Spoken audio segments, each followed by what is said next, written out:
Thank you very much for joining me today on this Simple Coach to Coach interview. Really do appreciate it. I know your schedule these days is probably pretty full, so you taking the time to meet with me is just really, I'm really grateful. Yeah, thanks for having us. Okay, so you've been a head coach of Messiah since 2009. You're a player under a legendary coach in his own right. You've won 5 national championships, which that's a little something there. And then when I read your bio, I don't want to say you never left, but it's almost like your entire soccer experience has been at Messiah. And maybe could you just talk about how that happened, and then obviously how you ended up becoming the head coach? Yeah, sure. So graduated, played here for 4 years, graduated in 93, and then immediately jumped into playing for the Charlotte Eagles. That was back in it's called the USISL. It was like the only league. Yep. There was a lot of teams in it. Played there for that summer, came back. I was a JV coach. We used to have a JV team here. So I was JV coach for a year in the fall of 93. Went back down to Charlotte and then got a job out in Kansas at Heston College, just a junior college. So I was there for 6 years, played a couple more seasons for the Eagles in the summer, had a job, moved to South Carolina. I was at Erskine College, this is a Division II school, so I coached women for a year. Then Dave called me up and he said, there's a spot here, 3/4 time assistant AD, quarter time assistant men's soccer coach. And so it felt like the Lord was maybe calling me to be an administrator. So I came back, back to where both my wife and I graduated from, program that I was a part of. And, I was Dave's assistant for 8 years. What's interesting is like playing 4 years in college, playing 4 years professionally, being a head college soccer coach for 7 years. None of that compared to what I learned and how much I grew under the 8 years under Dave. Mm-hmm. I mean, Dave was an assistant coach when I played here. I played for Leighton Shoemaker, just a great coach, a great man, pursued excellence, loved the Lord. Dave just took it to the next level in regard to, I think, his vision for what he wanted the program to look like on and off the field. And so that really impacted me. And, when Dave left, people would ask me, if Dave would ever leave, would you want that job? And I'm like, I don't think so, man. I'm like, the amount of emotional energy he poured into it, I was just like, that looks ridiculous. And, interviewed, it's interesting. Every job I've ever had, I've been the second choice, right? And this job included. And, when I think sometimes pride gets in the way of so many opportunities for people because, hey, when you get the job, it doesn't matter who they offered to and who said no. And so that's certainly, a crazy job. Like, who would want that? Who would follow a guy who won 6 national championships and was 3-time national coach of the year? You're only going to, mess that up. And so Mike Zigarelli, he ended up writing a book, but he was in my door that fall. It's like, hey, can I interview you and follow you and the team around, be interested in writing a book on, how to replace somebody. And I was like, no way, man. No, no, man. Bad idea. Like, I'm like, that's a great idea. But I'm like, no way. I have no idea what's going on. Yeah. So, I think that was challenging, to say the least, to follow. It's a tall shadow that's still here, and I'm okay with that. I think a key to a successful coach is one who's humble, one who's secure. I'm secure. I know who I am. I know what I'm not. My identity's in Christ. But I'm also like, I know what I do well and I know what I don't do well. And I think the worst coaches are those that are insecure and they don't want anybody to find out that they're really an average coach, when most of us are pretty average coaches, to be honest. So that's an incredible observation. I won't go any further with it, but yeah, I always say, probably in a little bit harsher terms, like I know of a lot of coaches that are just afraid that everyone's going to find out how much of a fraud they might be. Yeah, So, no, I mean, including myself, like I keep going through this, like I don't know anything, like I'm just, let me just ask you, because that was going to be one of my questions. You're taking over for Coach Brandt, 6 national championships. And you've done, like, you've won the five yourself, and like, do you still deal with that sort of legacy at Messiah? I mean, look, I gotta believe, not having been there, not part of the program or whatever, just as an observer outside from the outside, there is a lot of legacy to Messiah soccer on both sides, right? Men and women. Yeah. And how large does that loom, and from a coaching perspective, how large does that loom on you on a yearly basis? Yeah, I mean, I think we all, regardless of your role, your position, there's expectations placed upon you that you do yourself, that constituents place upon us, and I think that's certainly true at Messiah. It's both a blessing and a curse to walk down, this hallway. You're reminded by all the accomplishments of lots of different programs, including men's soccer.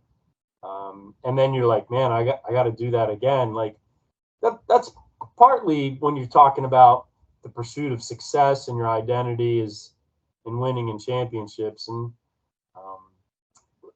we try and pursue excellence, attention to detail, the quality with which we do little things, and we read the Bible to remind ourselves, because we all have amnesia regarding who we are, and so just kind of remind myself who I am, because I'm human. I'm like, we haven't won a national championship in the last 4 years, and so for some, they're like, hey, what's going on? What's wrong? I'm like, thought we had a good team. What I love is my players, they get better, they grow, they mature.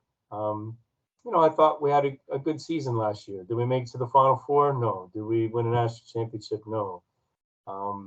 But for me, I'm like, there's things I can control, things I can't. Yeah. 2 things that I said I can control is bringing in kids that are just a great fit, just awesome, just mature Christian kid, high level buy-in, good students, great mindset, great work ethic, skillful, fast, competitive, fire. Yeah. And the second thing is just make sure, the core values that I think Dave, brought to the program, that, we want to just maintain that in the forefront of both the coaches and the players. So, when you start worrying about winning and success, I'm like, man, there's not a worse sport than soccer. You just like, you crush a team and you lose 1-0, or you smash a team and you lose in penalty kicks. Like, I've never seen a football team crush another team and lose. Ice hockey, you can see that. Field hockey, lower scoring sports, you can see that more. So, I think those are some of the things that we focus on. Yeah, it's interesting that you say you pursue excellence. Is that sort of the motto there, pursuing excellence, as opposed to pursuing trophies or pursuing wins? I mean, our purpose, what's our purpose? Is to point people to the Lord. Our vision, we want to be the best place in the country to play soccer. So, there's going to be teams that win more than us. There's going to be teams that are cheaper, Division I versus Division III, but we want to be the best place to be. And so, we have core values. One of those is the pursuit of excellence versus, the pursuit of success. And so, I think when you pursue excellence, if you're patient, sometimes you're fortunate to bump up against success. There's no guarantees that you're going to be successful. And so we don't talk about championships very much. We don't talk about winning very much. We talk about wanting to win. Yeah. You got it. Yeah. You gotta want to win. Yeah. I tell recruits, you gotta want to do well on your chem test. Like if you don't want to do well, you probably won't. Yeah. Now, if you fail, the question is that a reflection on who you are? Because you've been told you're smart, you're going to be a doctor, you're smart, you go to college and you get your teeth kicked in with your first, and you're like backpedaling, you're like, I'm going to switch my major because that's my identity. And so we want to risk our heart. We want to win. We want to compete. And when we lose, it hurts, but it's not a reflection on who we are. Like if you have a growth mindset and you do poorly on an exam, it doesn't mean that you're dumb. It just means you shouldn't study in front of the TV, right? So there's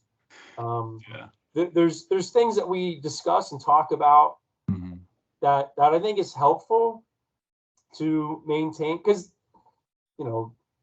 there's nothing more miserable than the year after you're successful. It's like maybe you're a salesman, and you just crushed it on the Eastern Seaboard. Yeah. and then you got to do it again.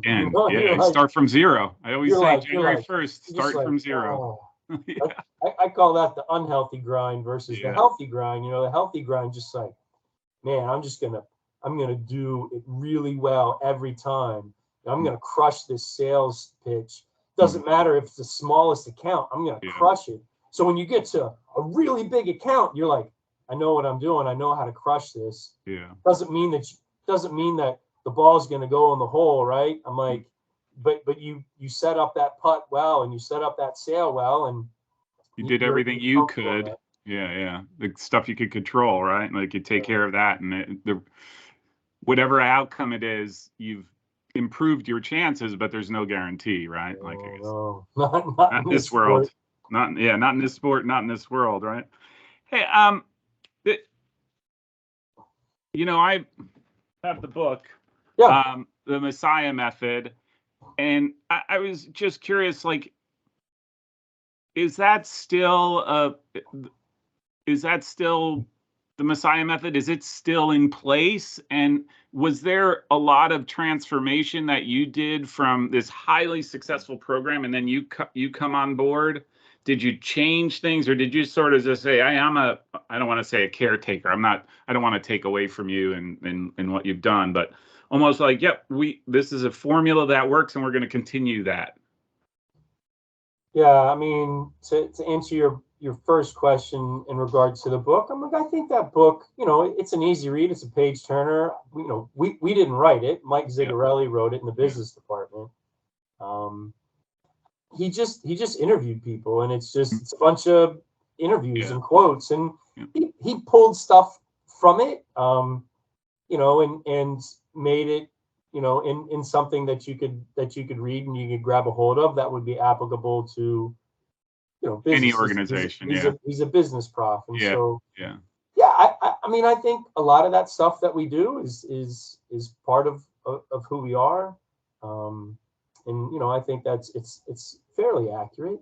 In regard to the transition from Dave, I had a lot of people say, what are you going to do? What are you going to do differently? How are you going to change the program? And I'm just like, man, I don't know. I don't. What am I going to change? I'm like, not much, and I haven't. And again, I go back to knowing who you are, being humble, being willing to grow and to learn and to not need credit. I would say, right. I'm like, this is Dave's vision that I'm running with for all I'm worth. Mhm. I'm different than Dave. I'm a different personality from Dave, but it doesn't change the what we're straining for here. Mhm. And so, no, I would say, there was more that we kept the same than what we changed. Yeah. Okay, so this one I'm just curious, and it's not a disrespectful thing, and I'm just curious, right? Because there are so many different schools in Division III, so many different types of schools, big division, small, all that. They're all unique, and I always say they all have the capability to be better, right? Every program does. But I am really curious, right? Like, you're a small school in the middle of PA that literally plays the game like probably no other Division III team that I've watched in the past year. You guys make, probably by my calculations, somewhere between 600 700 passes a game, right? You spend probably almost a half of that time in the opponent's half with the ball in control.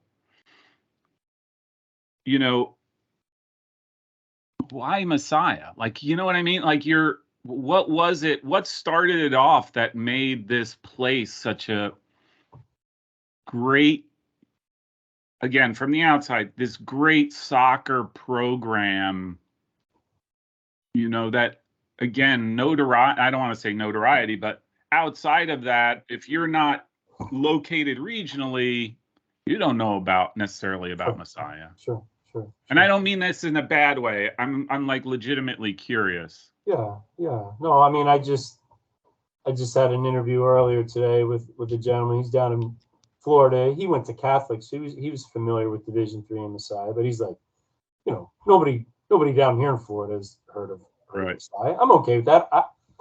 I have neighbors in Mechanicsburg, that don't know we have a soccer program. I'm like, it's all good. I got no problem with that. Messiah's not for everybody. Messiah, for the right kid, I think there's no better place. But if it's hard sometimes to pull apart on the field and off the field stuff. You're talking specifically about kind of our style of play.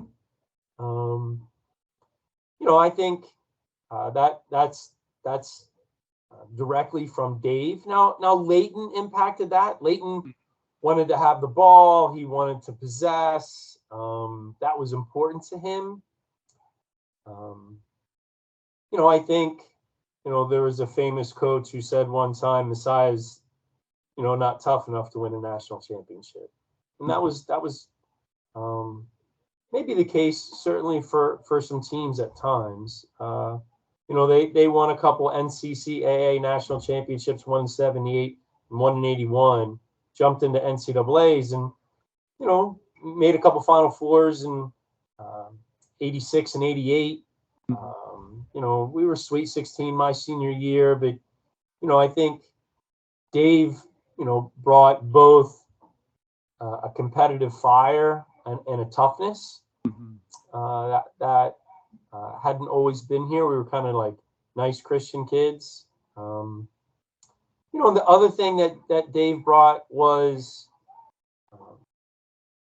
I think detail in a time of soccer where it was kind of like, hey, we're going to like kind of teach some of these random ideas and policy, just like idea. And then we're going to roll the ball out. And then I'm just going to like sit back and it's a player's game. And in some respects, that's true, right? Like, there's no timeouts, there's no like quarters. It's 45 minutes.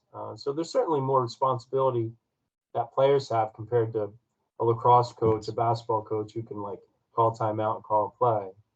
And I think some of that has changed, with the rise of game models and all that stuff. But Dave's was interested in finding how much he could control in the game. And I think the thing that opened my eyes when I was, I was in Kansas and South Carolina for 7 years and came back, and Dave had been the head coach for 4 years. What opened my eyes was Dave's ability to break it down where what you practiced showed up in a game.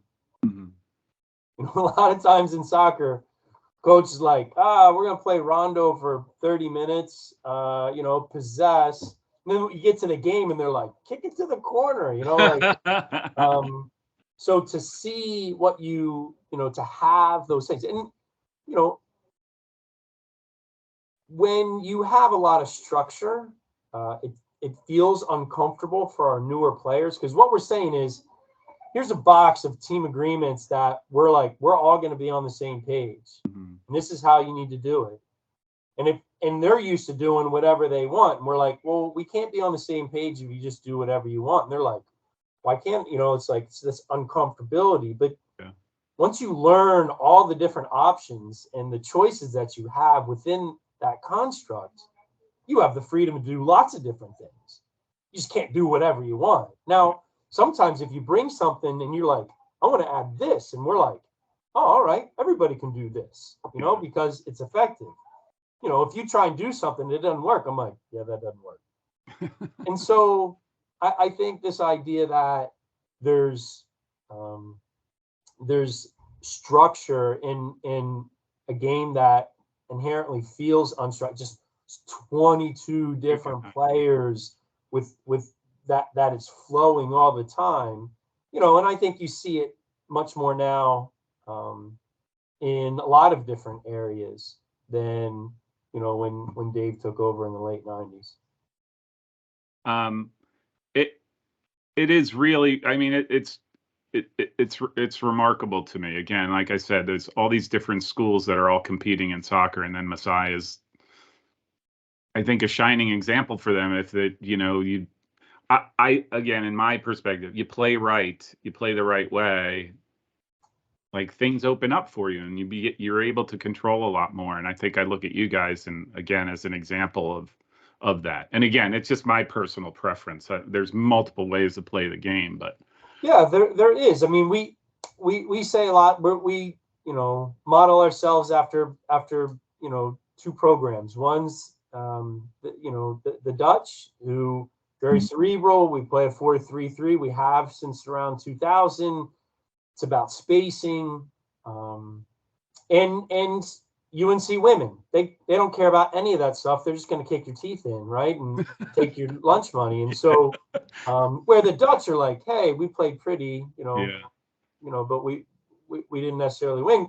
Because I mean, I have full respect for teams that, live or die by their way. Yeah. Yeah, they just play direct. They're very aggressive. They're athletic. Set pieces. I'm like, it's an effective way to play. And so I'm not ever going to put my nose up and be like, oh, our way is the best way and the only way and the right. I'm like, it's just the way that we've chosen to play. Yeah. I think in the end, we want to create as many scoring opportunities as we can and limit as many as we can, right? So I'm like, well, if I'm going to do that, I want to play as far away from my goal as possible. And I want to win it back as soon as I lose it, right? I'm like, it's sort of common sense. I mean, I think the other thing that we have learned here at Messiah is how to play against a low block. Sometimes teams purposefully are in a low block. They're just like, hey, we're gonna deny you opportunities in front of our goal. Sometimes they're just playing normal defense, but we have the ball, and so they're just behind the ball. But I think we've done a good job of trying to find ways to unlock that. And we try and give our guys keys to unlock that. And so, I think that lends itself to us having the ball more in our opponent's half. I mean, in your tenure, I mean, in what, that's 13 years? Almost 13 years? Yeah, I think next year's 14. Like, has the game evolved much from your perspective in college in Division III? Yeah. I mean, I'll go back to like when I got here in 2001. I mean, I think it's changed significantly. One, everyone played a 4-4-2 then. So we had 3 center midfielders. So we always had an extra midfielder. Mm-hmm. 2, teams weren't very fit. Mm-hmm. And the gap between Messiah and an average team was great. We'd win like 8-0, Mm-hmm. like lots of games. Mm-hmm. We don't do that. That doesn't happen anymore. Teams, have much more wider variety of formations that they play. They're much fitter than they ever were back then. Yeah. Individually, players are just fit. Teams are fitter. They have technology which aids them in that, and they care more. There's just a higher level. Yeah. And so, I think, that gap is certainly closer. I tell people, I'm like, I think we can beat anybody in the country, and I think anybody, and we can lose to anybody in the country. Like, soccer's a funny sport that way. Yeah. And so, I think certainly the level of fitness of players, and yeah, I think just technically and tactically, it's significantly different than when I got here in 2001. Are the players any smarter, do you think? They're fitter. Are they better on the ball, or? Yeah, I would certainly more technical. Yeah. Certainly fitter. I'm like smarter. I think that's hard for me to know. I don't know how they're being coached. I would say that coaches, have certainly advanced their, defensive tactics. Their plans that way. Whether that's a mid block, a low block, whether that's pinching really hard, or whether they're playing a high press. Just some of those things I think have grown and changed significantly.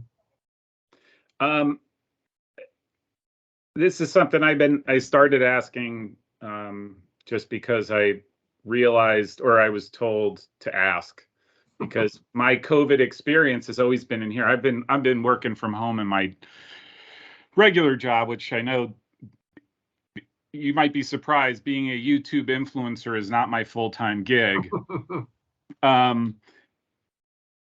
But how difficult was COVID for you? Like, or not for you, I guess for you as from coaching staff to your players. Again, I've sort of been in here the whole time, so to me it was not a big deal. So yeah, just how difficult was that time period? So half my load is an associate athletic director. That was brutal. It's always like it was a moving target, right? Yeah. And to try and be on that side where we're trying to figure out what to do, what to not to do, and communicate that to coaches, like that was painful. As far as a coach, you could call it unhealthy. I compartmentalized my life pretty doggone well. And I was just like, tell me what I can do, tell me what I can't do, and it was weird, 2 falls ago when we were on campus. We were like 2 weeks of like groups of 6 or whatever, and they couldn't touch another ball that someone else touched, like crazy stuff. Like, we didn't know what was going on. We didn't know how it was spread. But we were able to progress. We had an inter squad scrimmage. We had I think 3 of them, and we posted it on Facebook Live. Yeah. and you know, I think what we just kept pounding, and I think is the mark of a mature Christian, is just gratefulness. We were just grateful to be in school, grateful to be able to practice. There were some of the schools in our conference that couldn't practice. Yeah. Grateful that we could play each other. Yeah. Was it hard? Yeah, it was brutal on our players. I think the hardest hit group are freshmen last year. Yeah. Current sophomores. You know, it's just painful. Like, they finally get to go to college and there's more rules than they had in middle school. And you know, you couldn't visit enough, you couldn't be in a teammate's room, like you couldn't, you had to have a mask on. Like, oh, I felt like they had the hardest deal. And so that was certainly tough. That's there was no positives because of that. No, there's a lot of positives, but just, you know, your college experience. My son, his senior year in high school, when it's supposed to be this great year, he was home half the time. You know, my daughter as well. Yeah, just crazy. So this might be a loaded question because you are an assistant AD.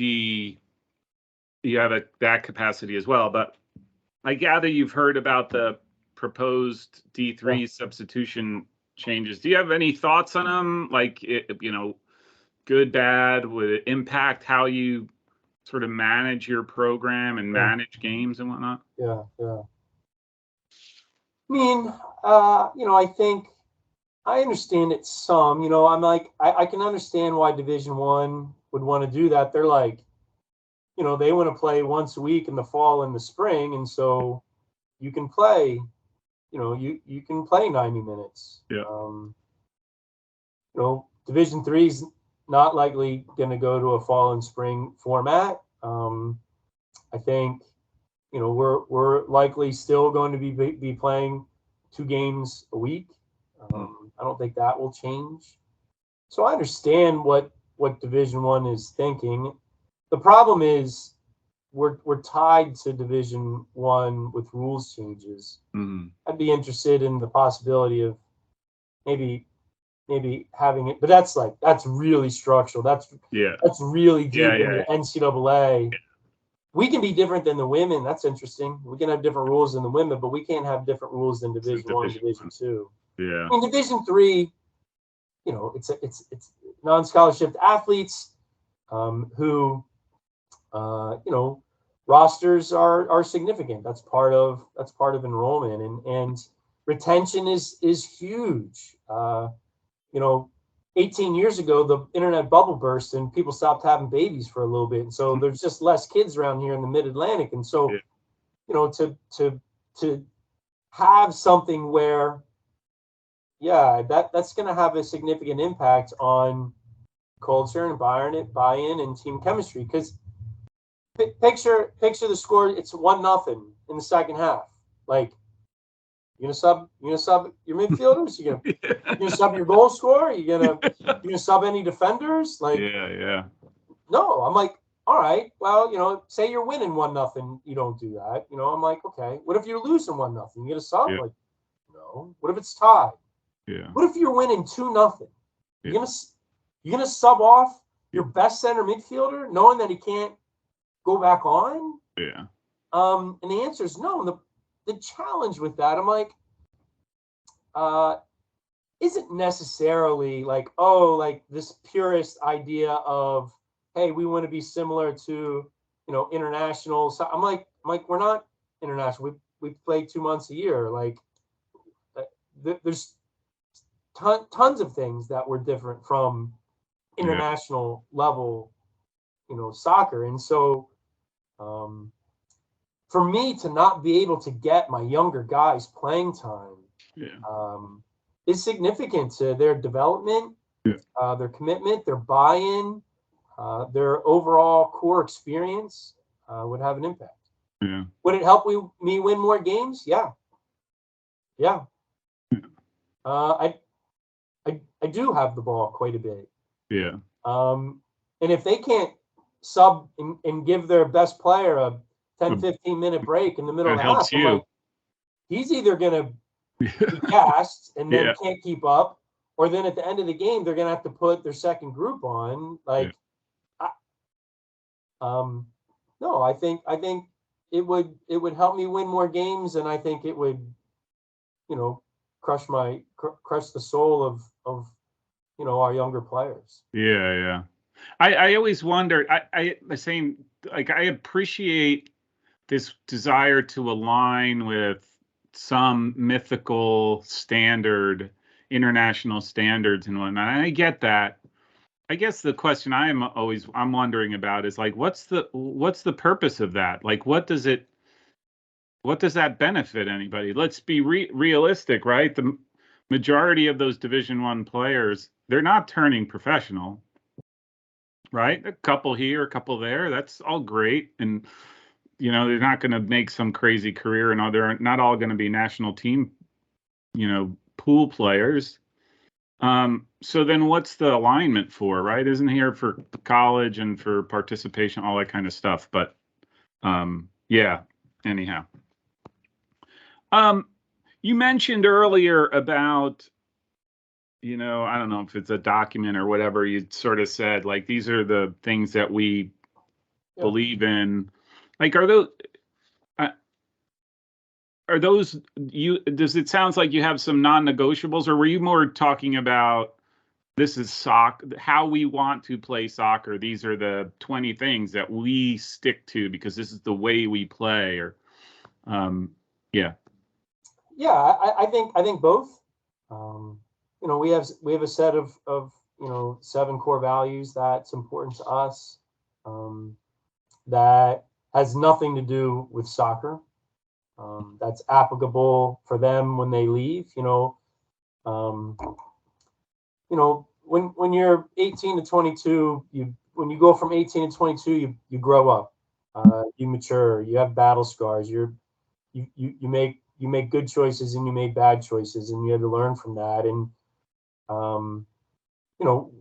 that happens at Messiah. We just want it to be on steroids, where we can like pour into these into their lives, where they leave and they're a better friend and a better teammate, and they're a better son and a better brother and a better employee, employer, husband, father, where they can impact people's lives. For us, that's just, leadership is the ability to influence. We don't have captains at Messiah. Our expectation is that, those recruits and prospective student athletes and freshmen, they understand our core values. But as a sophomore, like, you've lived it, and then you embrace it, right? You're like, these things are important to me because of what I want, because of what I believe. Juniors and seniors, we ask them to model it. So the idea that they have to embody those core values, they have to walk. You can hide in high school, you can't hide in college, right? Yeah. No, they know what you look like when you haven't eaten and you're hangry. Like, yeah. So, I think this idea that we want upperclassmen to invest in our younger guys, just like, is important to us. It's an opportunity to leave a legacy. No one knows who the leading goal scorer was at Messiah 4 years ago, but the ability to invest and impact someone's life, it's tremendous. And so, I think the vision for guys to grow and mature. And so we certainly have clear standards. I call it formal norms versus informal norms. Lots of programs have informal norms. Informal norms are based on typically who your seniors are that year, who your captains are that year. On a club team, it's who the alpha male is, right? The guy with the strongest personality is going to dictate what's okay, what's not okay, and what's the lowest acceptable rate of whatever that may be, right? Work rate, whatever. Like, what's the lowest that's acceptable? Okay, that's the standard. And so, I think we do a good job of not allowing two guys to dictate what kind of season we're going to have. Yeah. And so we certainly have clear expectations, standards, core values, and it's very visionary, and it's very why oriented. Like, we never say, "Hey, we don't do that here." It's like, "Hey, help me understand what's going on. Let me help you understand why we do it like this." Yeah. Otherwise you're just changing behavior. Like, you can change behavior. You can whack a kid upside the head. Well, maybe you can't do that, but you can change their behavior through sheer force and just, but if Fear. you can change Yeah. their heart, if you can get them to understand why, then they're going to do it because they want to do it, Yeah. not because you're forcing them to do it. Yeah. On the fields, yeah, I'm like, it's funny, game models are the rage, right? All these things. This is what we do. This is how Yeah. we do it. Yeah. And I'm blown away by some of the stuff that I see. I'm just like, wow. I'm like, they've got their whole game model, and they've got video clips of their practices. That they got video clips of their game. I'm just like, wow. I'm like, that's amazing. Yeah.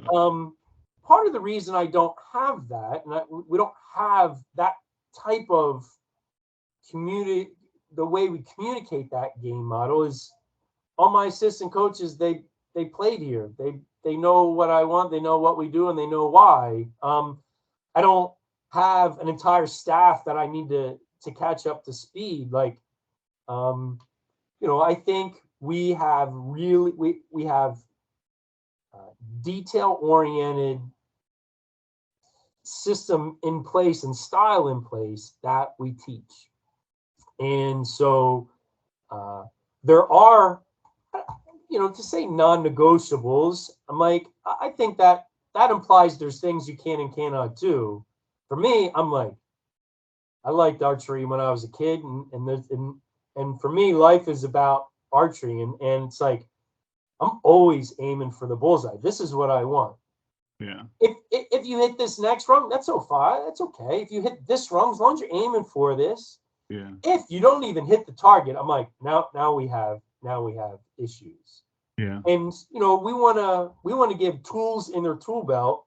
Be like, hey, these are the ways that you can, that if you're in this situation, to help you manage it. Mm-hmm. Again, you just can't do whatever you want. Yeah. And so I think that helps guys be on the same page. Yeah. And two, it helps players learn how to be efficient within our system. If it's just your ability to be effective, if you come in to a new team, new system, new style, and you're not effective, push you aside so we can find someone who is effective. Yeah. Where I think what we do is we teach players what we want and why, so that they can learn that and understand that, hone their craft, and then when we put them on the field, they can execute. Yeah. I do think there's a lot of that, right? Where you're taking there's a lot of coaches that look to, I'm going to take a kid because I'm taking a kid as part of this recruiting class because I see them fitting here, and without the training, right? That whatever they produce in their club days, they can mimic in the college game. And so, because it fits a particular piece, and that not a lot of coaches say, I like the kid from a broader perspective, what he's capable of doing. Now, can I take him and how to teach him to be successful with who he is as a player into my system? I don't know if that makes sense, but it, with I'll ask you this one. From a coaching perspective, two things, because the calendar is so compressed and you really only have 2 days per game, right, to prepare. And then, not to mention, Messiah plays a very unique way compared to most other I think all schools, but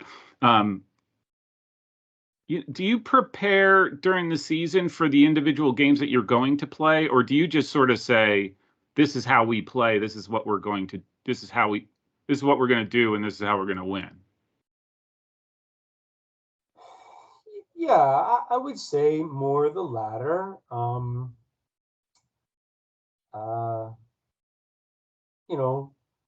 John Wooden, gosh, he won a ton. He was certainly more interested in how his team played rather than what his opponent did.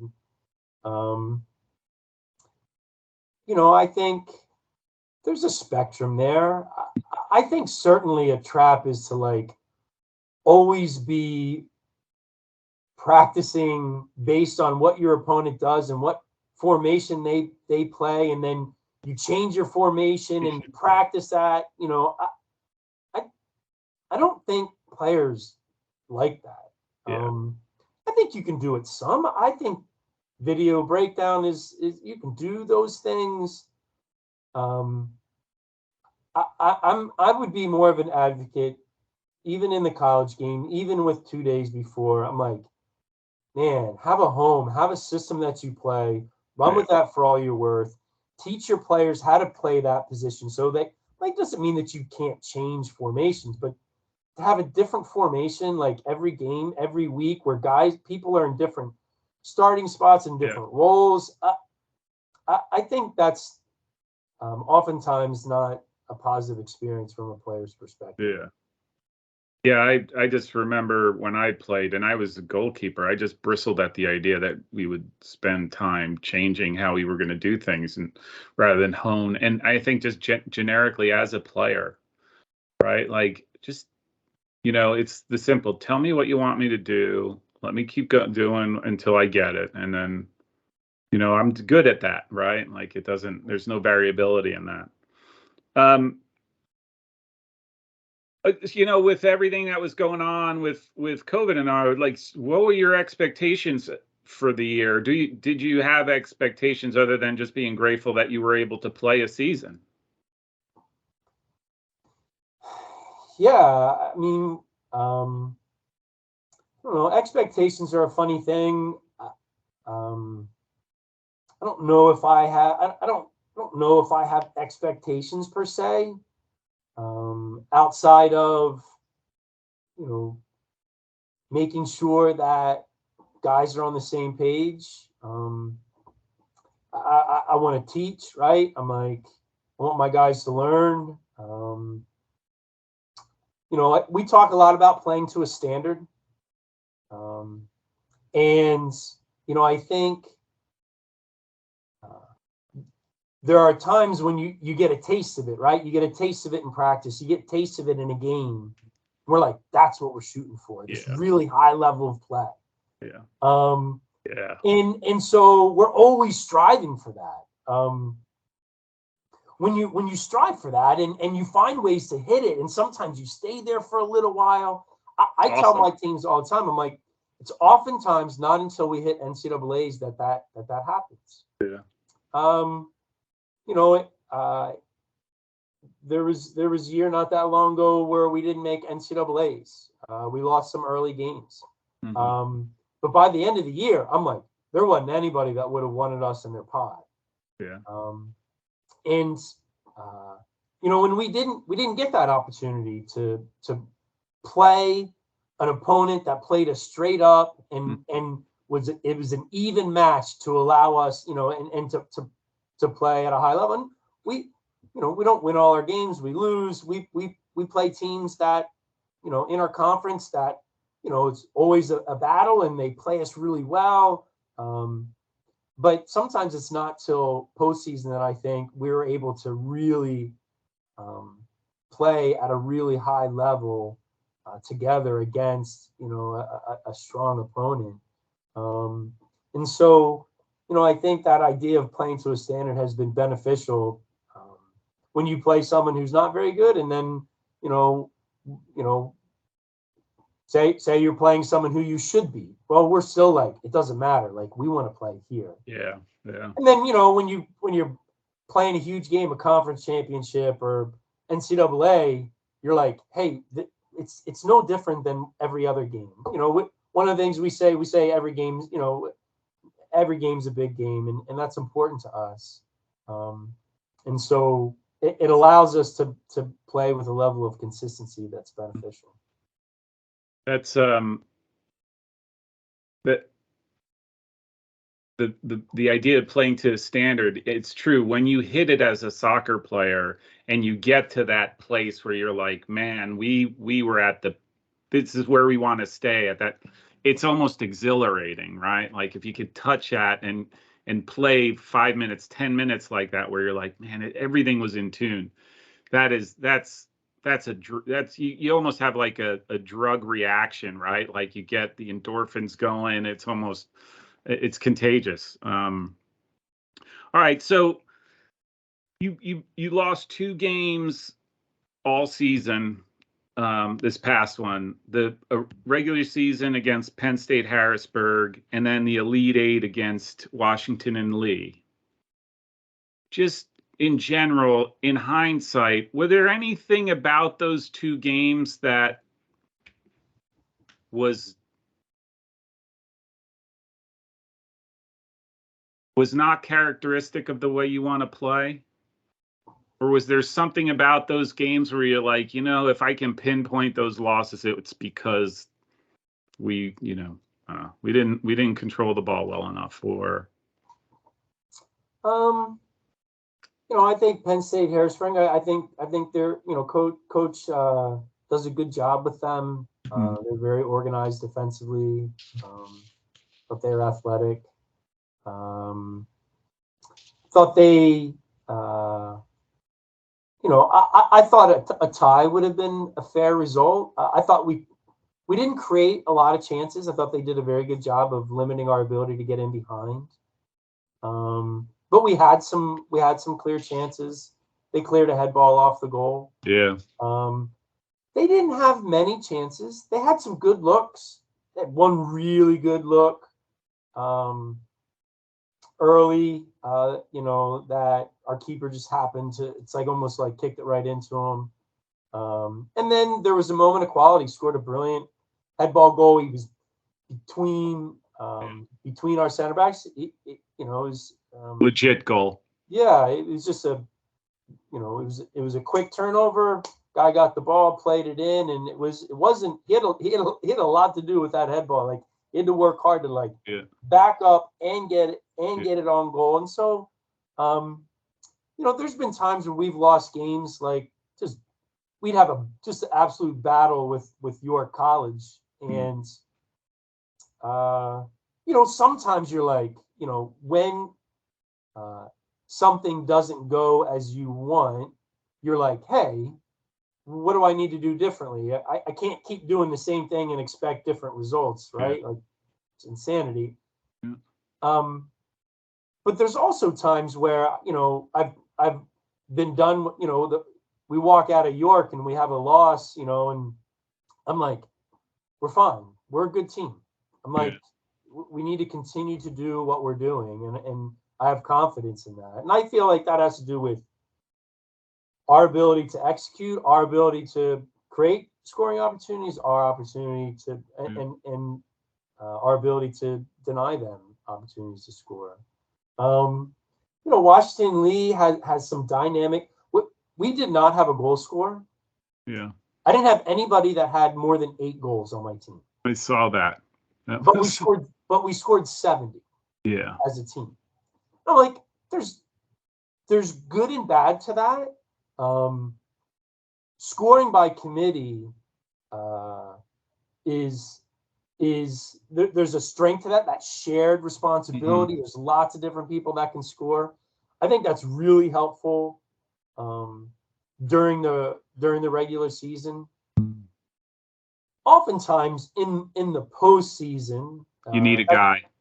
I think there's times when chances are fewer because the level is higher. Now that being said, we gave up 3 goals. I'm like, you can't give up 3 goals, their talented goal scorer. He had half a chance. I had 3 guys around him. I don't know how he scored that one. and he finished a great goal. Yeah. Another guy hit a bomb from. We had 5 guys goal side of the ball. Could we have stepped aside? Yeah, we could have. But I'm like, another great moment of quality from him, and then a PK. I thought we played well that game. I thought we had a lot of the ball. I thought we created chances. And so, you would mention Kenyon. We can talk about Kenyon if one. Kenyon kicked our teeth in second half. Shots were 12-3. I mean, I was in bed till noon the next day. Just like that game. That game was more painful for me than Washington and Lee. Really? Okay, yeah. Let's talk about Kenyon. I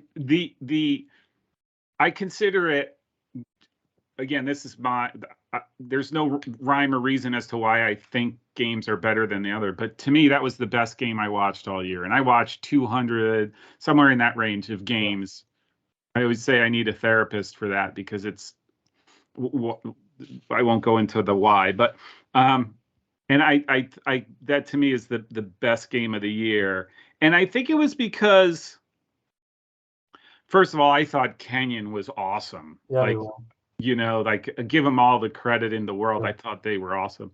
But then I was surprised at how much of a struggle it was for you guys to get anything going. Yeah. And it was the first time, and I don't know if this is accurate, again, outside, it was the first time you almost felt like betrayed by how you were playing, what your style of play was. Like it wasn't working for some reason. Yeah. Yeah. And so I don't know, your thoughts. Yeah, I mean, I thought we had a game plan going in that I thought was successful in the first half. I thought we made them uncomfortable. I thought we had the ball. I thought we created chances. He tried making adjustments first half, but it's not sometimes until halftime where he just wanted them playing much more direct. I was surprised by that. Mm-hmm.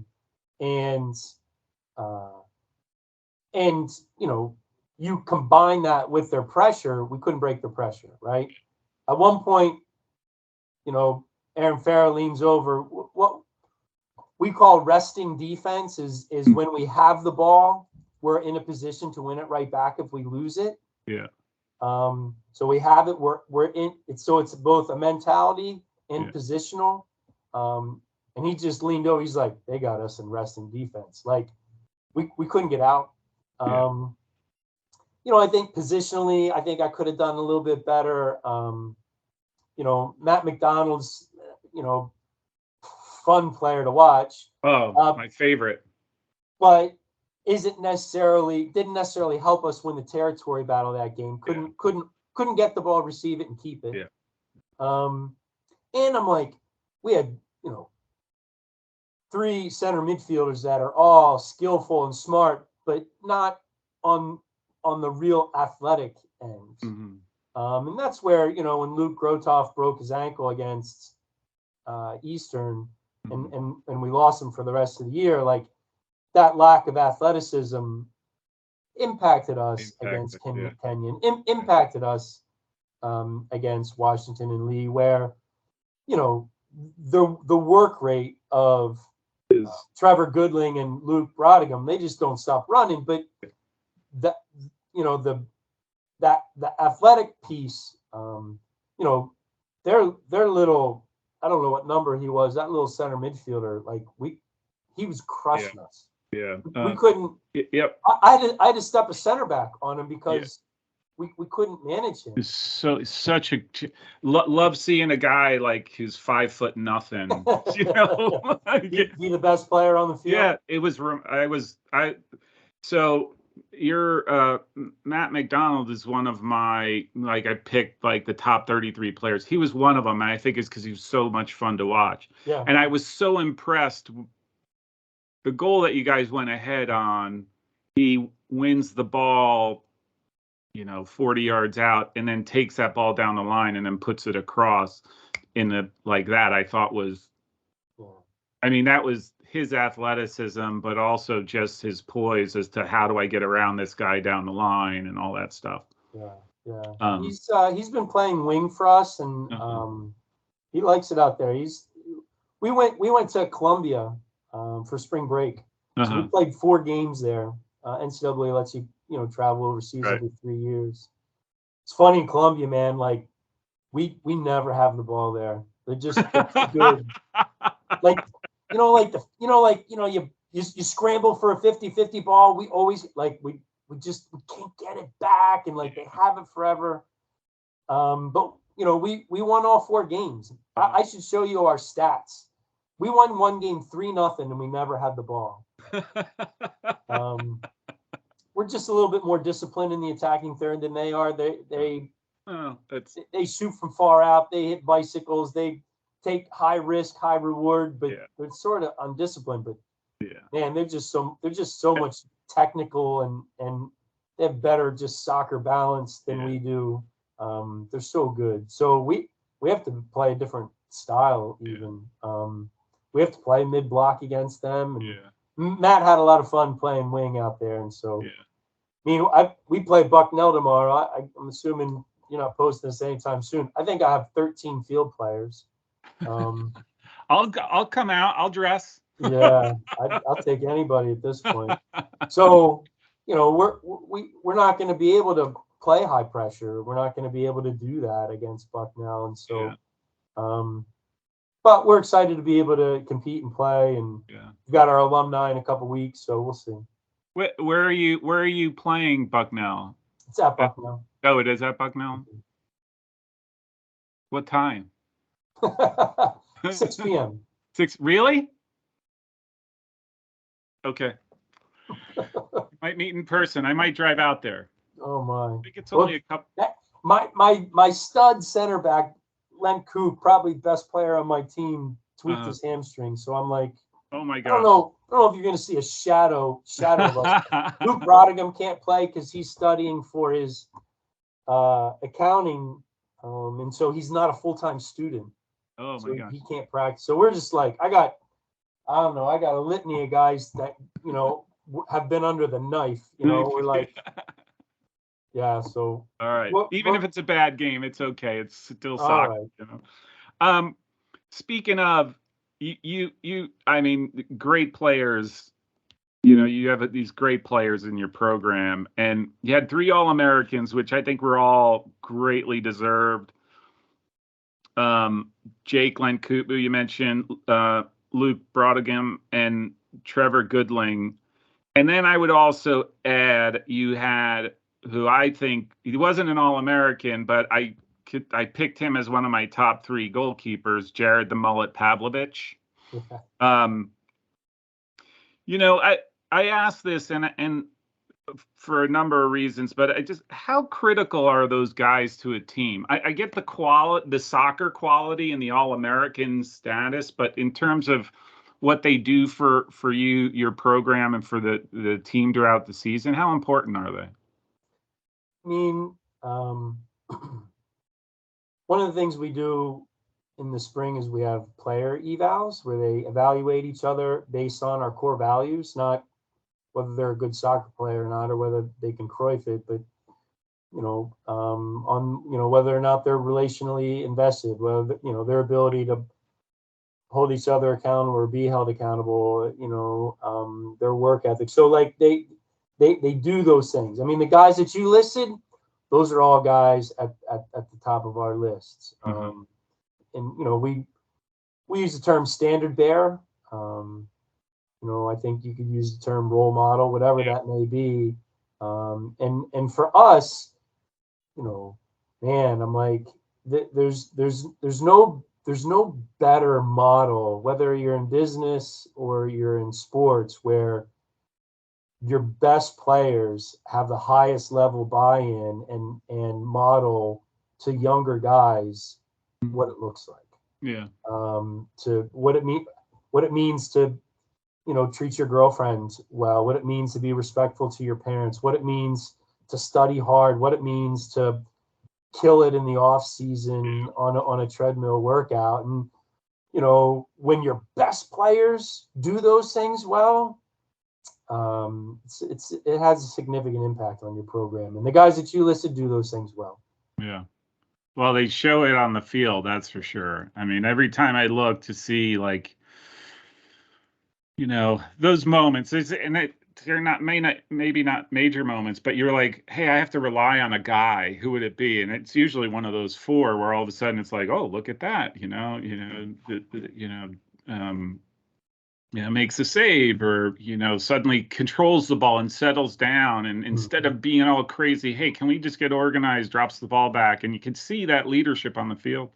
And there's guys are shining examples of that. What surprised you the most of this team this year? I think one, how many goals we scored as a team. I know I mentioned that before. Yeah. I mean, the fact that we got to the Elite Eight, where, especially, losing Luke Grotoff, I think he's certainly one of the most athletic players that we have, maybe second only to Jake Lentcoop. Mm-hmm. And so, I don't know if I would say anything other than those things in regard to being surprised. I don't know, man. I'm like, I don't know what to say in regard to like expectations. Like if I expect, like, I don't know. Yeah. I always believe we can win, but I never just like assume. Yeah. Oh, that's interesting. So what are do you have any early thoughts about the fall and how things are shaping up, knowing how your recruiting is going and the guys you have coming back? Like, yeah, I think we're going to be very similar. We're going to lose Trevor Goodling's engine. Like he works really hard. Yeah. Grotoff, he's recovering from ankle surgery. Luke Brodigan just got ankle surgery. I don't know, am I breaking all kinds of FERPA rules or something? But we're going to have a number of players back. I thought we played well in Columbia, and so I think there's certainly going to be some question marks positionally for some guys, but we're going to have a number of 5 out of 7 seniors returning, and I'm going to have plus 6 traditional seniors. So it's just I think we're going to be very similar. I think we'll be good. Are we going to be great or amazing or go really deep in NCAA? I don't know. I'm like, we'll be a good team. Yeah. For me, we'll start having questions in a couple falls. Yeah. I've got classes of like 3 field players, because we're not going to carry more than 23 to 25 field players. Yeah. And so when you got 5 classes, it's made it challenging. And so there's going to be a time when we're just going to be really young. Yeah.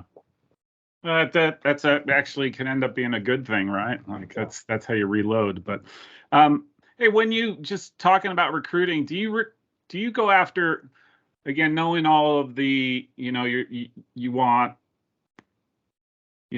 good kids, all of that, right? That sort of fall into the model that you have as to what you want to bring into Messiah.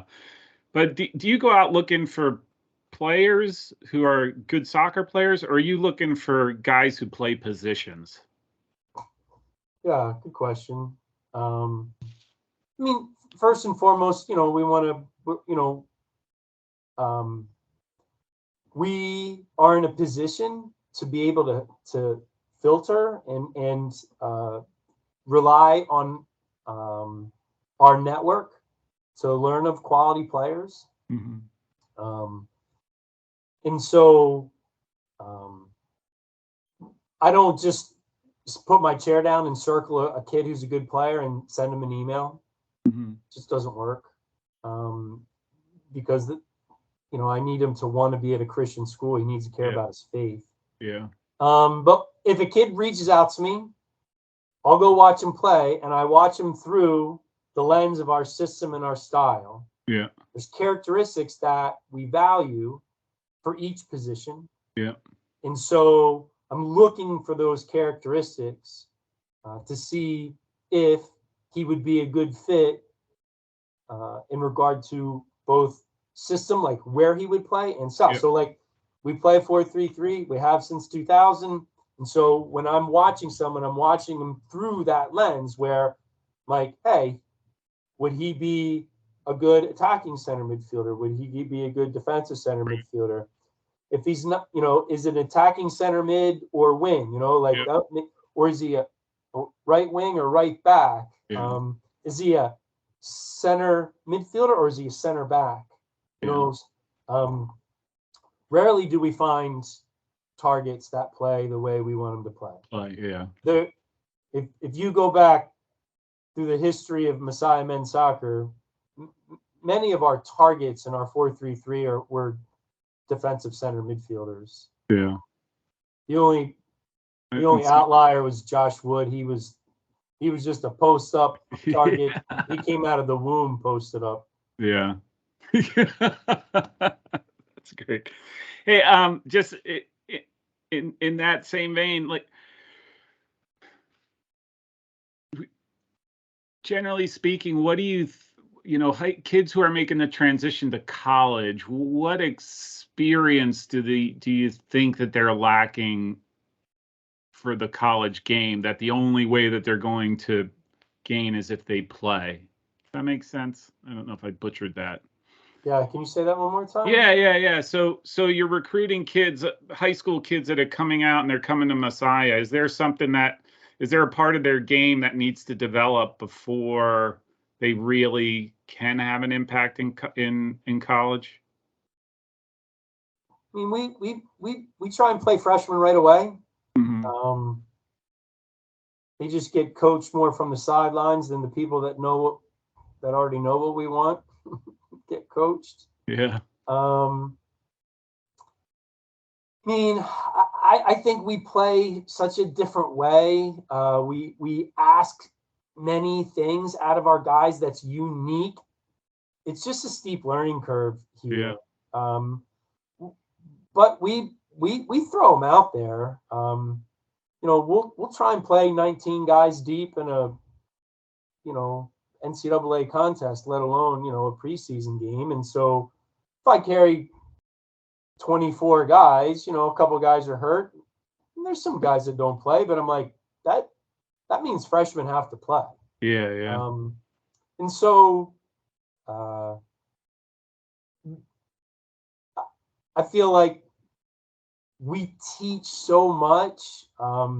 It takes a year. Takes a while. Yeah. How long do you think it takes a year?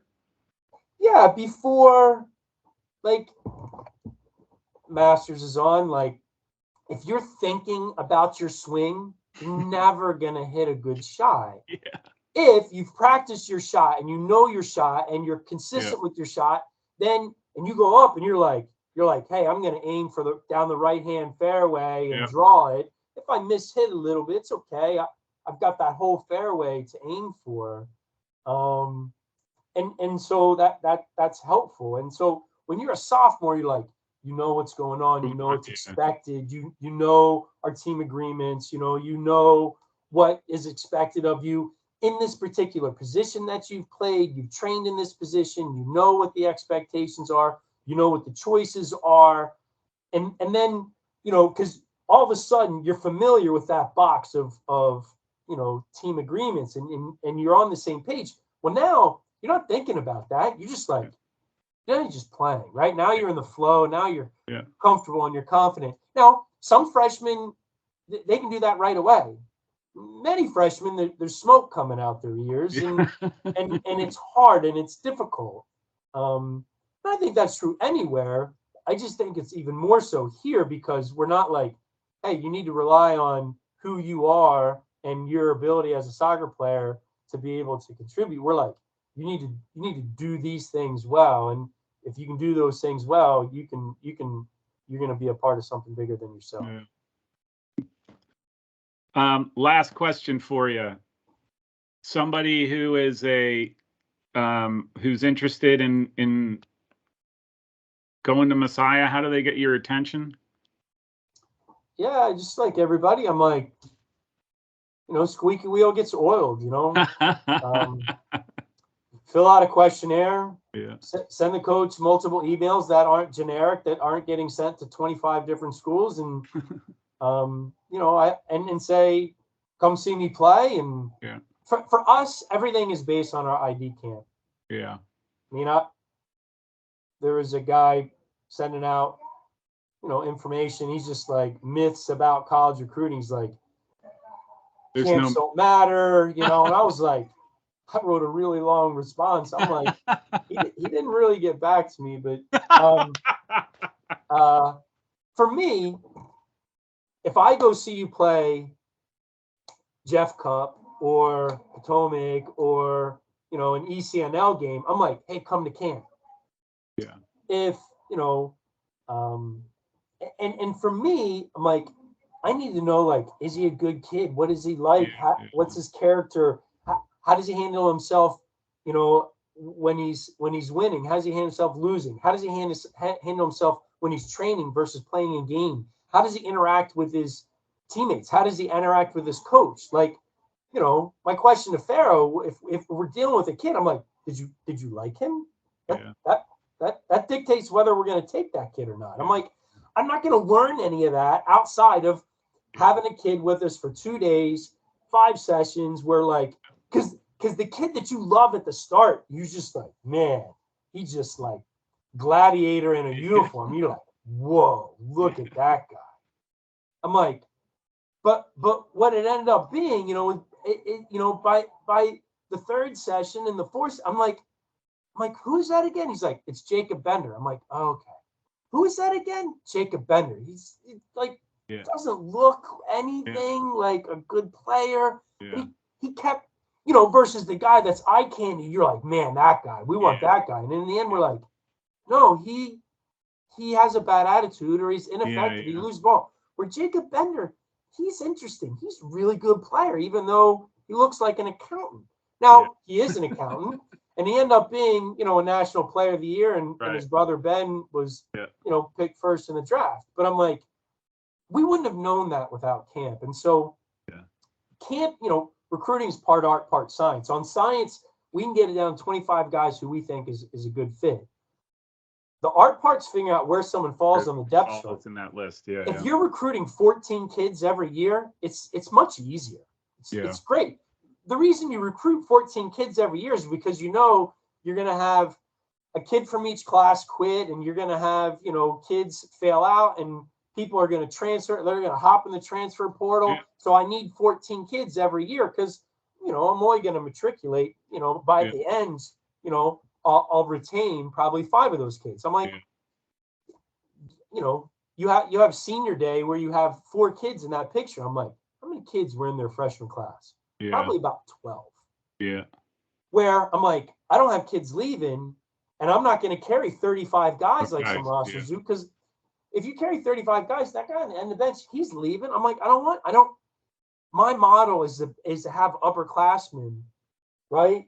Yeah. Pour into the lives and model for the younger guys. I'm like, I can't have them leave me. I need them. I need them to learn and to grow and to mature and to invest. Yeah. And so we don't carry a huge roster. And so for me, I'm like, if I'm only picking 5 guys, I'm like, it's hard. It's challenging to get it right, because we get it wrong all the time. Yeah. Not usually the kids that we say yes to, but we'll say no to a kid. We said no to a kid. He was like, gosh, he ended up being the all-time leading goal scorer for a Division I school in New Jersey. I was just like,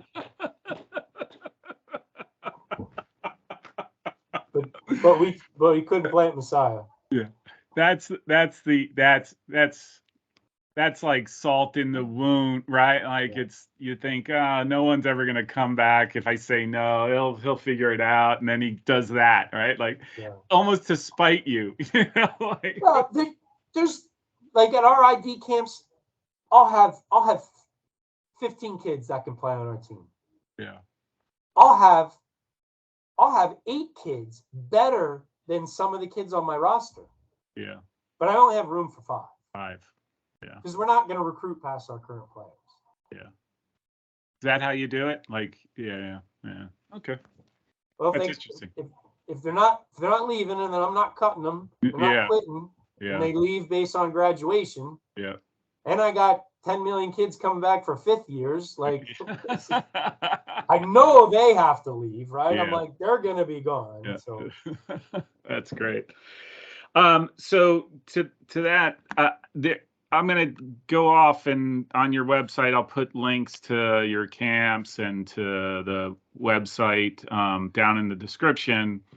Yeah, and then if there's anything else you want me to post, feel free to send it to me. I'll put it there. Again, no issues on that side. But hey, just wanted to say thank you for the time. This was awesome. I was all giddy about talking to you because, you know, I've probably about midway through I'll say earlier than that, when the first time I watched you, and I made this spreadsheet of all the teams I had watched, and I had counted passes, and I figured out, it became very clear how important control of the ball was for you guys. And I was like, there's a team.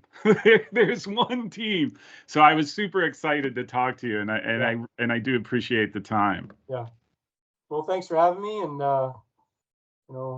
hopefully you get back to whatever job you're choosing, your real job or your side job. Yeah, you know what? Like I said, I'm aiming to be a YouTube influencer, and and then I could live that lifestyle. You'll see me. I'll start doing videos in front of my Lamborghini, and then my yacht, and then. Good job. Yeah. All right, Coach. Do appreciate it. We'll talk soon. All right. Thanks. All right. Yep.